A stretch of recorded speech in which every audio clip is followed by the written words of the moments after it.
एक समय की बात है। एक गांव में एक चुड़ैल का साया था। उसी गांव में हरिया का परिवार भी रहता था, जिसमें उसकी पत्नी लीला और उसके दो बच्चे चिंटू और मीना रहते थे। एक दिन हमेशा की तरह दोनों छुट्टी के बाद स्कूल से वापस आ रहे होते हैं कि चिंटू का गर्मी से बुरा हाल हो रहा होता है। आज कितनी गर्मी है दीदी, मुझसे तो इस कड़कती धूप में जरा भी चला नहीं जा रहा। गर्मी तो मुझे भी लग रही है, पर हम कर भी क्या सकते हैं। बस जल्दी जल्दी चलते हैं ताकि घर भी जल्दी से पहुंच सके। चिंटू और मीना जल्दी जल्दी चलने लगते हैं कि तभी उन्हें एक आइसक्रीम वाली दिखाई देती है। आइसक्रीम ले लो, आइसक्रीम, रंग बिरंगी मीठी मीठी ठंडी ठंडी आइसक्रीम ले लो। अरे ये आइसक्रीम वाली कौन है? हमारे गांव में तो कोई आइसक्रीम वाली नहीं है। अरे दीदी वो छोड़ो, आप मुझे बस आइसक्रीम दिला दो। अरे पर मेरे पास पैसे नहीं है, तो मैं तुम्हें कैसे आइसक्रीम दिला दूं? नहीं नहीं, मुझे भी आइसक्रीम चाहिए। मुझे नहीं पता, मुझे आइसक्रीम खानी है। अरे बेटा क्या हुआ, क्यों रो रहे हो? मुझे आइसक्रीम खानी है, पर दीदी है कि मुझे आइसक्रीम दिला ही नहीं रही। अरे आंटी मेरे पास पैसे ही नहीं है, ये एक ही समझने को तैयार ही नहीं है। अरे बेटा तो क्या हुआ, तुम मेरे बच्चे जैसे ही तो हो, आओ और आइसक्रीम खा लो, मुझे पैसे नहीं चाहिए। इतना सुनते ही चिंटू खुशी से आइसक्रीम वाली के पास भागता है और रंग बिरंगी आइसक्रीम देखने लगता है। चिंटू माँ बहुत गुस्सा करेगी, मैं बता रही हूँ, ऐसे कभी किसी से बिना पैसे के कुछ नहीं लेना चाहिए।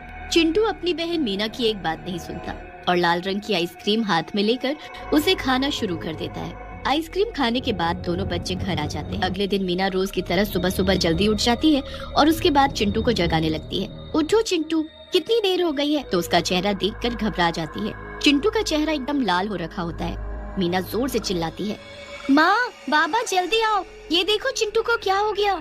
मीना की आवाज सुनकर उसके माँ बाबा वहाँ दौड़े चले आते हैं और वो भी चिंटू की हालत देखकर घबरा जाते हैं। उसके बाद चिंटू के बाबूजी चिंटू को गोद में उठाकर डॉक्टर के पास ले जाने लगते हैं। वो लोग जैसे तैसे चिंटू को डॉक्टर के पास लेकर पहुँचते हैं तो डॉक्टर को भी समझ नहीं आता कि आखिर चिंटू को कौन सी बीमारी हुई है। शरीर का इस तरह लाल पड़ जाना और इतना ठंडा हो जाना मुझे तो समझ नहीं आ रहा, ये कौन सी बीमारी है।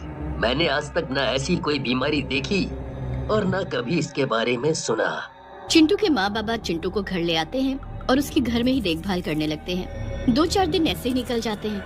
फिर मीना अकेले ही स्कूल जाना शुरू कर देती है। स्कूल से आते वक्त उसे वही आइसक्रीम वाली आइसक्रीम बेचती दिखती है। मीना उस आइसक्रीम वाली को देखती रहती है।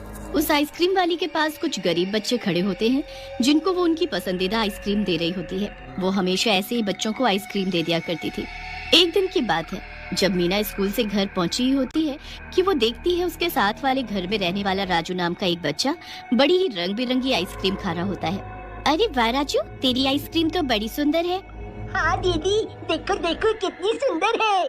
अगले दिन सुबह सुबह जब मीना सो रही होती है तो उसे साथ वाले घर से कुछ लोगों के रोने की आवाज आती है। मीना और उसके माँ बाबा उठकर बाहर जाकर देखते हैं। वो लोग घर के अंदर जाते हैं तो वहाँ राजू बिस्तर पर पड़ा होता है और उसके माँ बाबा बुरी तरह रो रहे होते हैं। हाय मेरे बच्चे को क्या हो गया? क्या हुआ भाभी? जब मीना और उसके माँ बाबा राजू की शक्ल देखते हैं तो हक्के बक्के रह जाते हैं। राजू का शरीर रंग बिरंगा हो रखा होता है। हे भगवान, ये तो चिंटू जैसा हो गया। वही तो, तुम्हारा बेटा भी अभी तक ठीक नहीं हुआ, क्या मेरा राजू भी ऐसा हो जाएगा? नहीं नहीं बहन, तुम ऐसे हिम्मत मत हारो, हम कुछ करेंगे। हम अपने बच्चों की हालत ऐसी नहीं होने देंगे। सब राजू को देखने आने लगते हैं, पर मीना के दिमाग में तो उस वक्त कुछ और ही चल रहा होता है। वो अगली सुबह फटाफट स्कूल पहुंचती है और छुट्टी के बाद मीना उस आइसक्रीम वाली पर पूरी नजर रखती है। वो औरत जैसे ही आइसक्रीम बेचकर बाग के रास्ते कहीं जाने लगती है तो मीना भी उसके पीछे पीछे जाने लगती है। काफी आगे जाने के बाद वो औरत एक झोपड़ी में जाकर घुस जाती है। उसके बाद मीना चुपके से आगे जाती है और झोपड़ी में झांक कर देखती है तो उसके होश उड़ जाते हैं। वहाँ वो औरत उसकी आंखों के सामने एक चुड़ैल में बदल गई होती है। कितना मजा आ रहा है बच्चों को ऐसी हालत में देखकर। हे भगवान, ये तो चुड़ैल है और इसी ने सब बच्चों को आइसक्रीम खिलाकर उनकी ऐसी हालत की है। अब क्या होगा? मुझे सब पता करना होगा, तभी मैं सब बच्चों को ठीक कर पाऊंगी। मीना वहीं खड़ी रहकर सब देखती रहती है। चुड़ैल एक जानवर को मारकर उसका खून निकालकर उसमें मंत्र पढ़ने लगती है। मंत्र पढ़ने के बाद वो खून सारी आइसक्रीम पर डाल देती है। हो गई मेरी जादुई आइसक्रीम तैयार। अब मैं कल ये आइसक्रीम बच्चों को खिलाकर उनको बर्फ का बना दूंगी। इस चुड़ैल ने सारे बच्चों को खत्म करने के लिए कितनी बुरी चाल चली है, पर मैं भी इसका जादू नष्ट करके रहूंगी। मीना जल्दी से गांव वापस जाकर सबको चुड़ैल के बारे में बता देती है। गांव वाले मीना की बात सुनकर हक्के बक्के रह जाते हैं। फिर वहीं खड़े एक पंडित जी बोलते हैं, इस चुड़ैल को हमें अमावस की रात को खत्म करना होगा। ये बस मीना ही कर सकती है, क्योंकि चुड़ैल बच्चों के आसपास ही रहती है। इसे सामग्री से भरी एक हांडी को चुड़ैल के घर में रख कर आना होगा। इस हांडी में इतनी गर्मी है कि वो सारी आइसक्रीम को पिघला देगी। जैसे ही वो आइसक्रीम पिघलेगी, वैसे वैसे वो चुड़ैल भी पिघल जाएगी। जैसे ही वो रात आती है, मीना आधी रात में वो हांडी लेकर उस चुड़ैल के घर में जाती है। मीना उस हांडी को चुड़ैल के घर में रख तो देती है, पर जैसे ही वो घर से बाहर जाने लगती है, चुड़ैल उसके सामने टकरा जाती है। तू यहाँ क्या कर रही है? तुझे मेरे घर का कैसे पता लगा?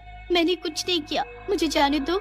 चुड़ैल मीना के बाल पकड़ती है और उसे घसीटते हुए घर के अंदर ले जाती है। आज मैं तेरे ही खून पर जादू करके उसे इन सभी आइसक्रीम पर डालूंगी। उसके बाद चुड़ैल हंसती है और चाकू उठाकर मीना की तरफ बढ़ने लगती है।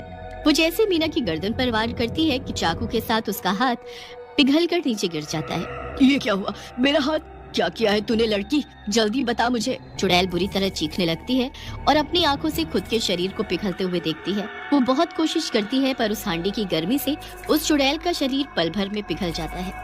मीना वहाँ से भागती है और गांव पहुँचती है, तो वहाँ अपने भाई के साथ सभी बच्चों को पहले जैसा ठीक देख खुशी से झूम उठती है।